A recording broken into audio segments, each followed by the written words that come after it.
काय असेल बरं या हसण्यामागचं कारण? त्याच्या आधी ऐका. नवरात्र आली आहे आणि आपण लाडू बनवले नाही हे शक्यच नाही.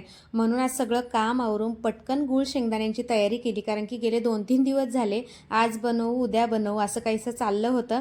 पटकन शेंगदाणे भाजायला घेतले आणि बघा शेंगदाणे एकदम खरपूस भाजायचे बरं का. त्याच्यानंतर मी तिळही घेतले. तीळ आपल्या हेल्थसाठी खूप चांगले असतात आणि नवरात्रीतही चालतात. तोपर्यंत इकडे गुळही बारीक झाला होता आणि शेंगदाणे बघा त्याची साल किती इझिली निघताय, म्हणजे आपले शेंगदाणे हे खरपूस भाजले. त्याच्यानंतर तीळ भाजून घेतले आणि थोडेसे काजू बदाम घेतले. आता मिक्सरच्या भांड्यामध्ये टाकताना मी मोस्टली सगळं एकत्र करून टाकते. थोडं थोडं टाकायचं, म्हणजे हे नंतर एकत्र करताना थोडेसे आपले कष्ट कमी पडतात. छान मिक्सरला फिरवून अगदी बारीक करून घ्यायचंय आणि आपले लाडू वळायला सुरुवात करायची आहे. तूप हे ऑप्शनल आहे, तुम्हाला आवडत असेल तर टाकू शकता, नाही टाकलं तरी चालेल.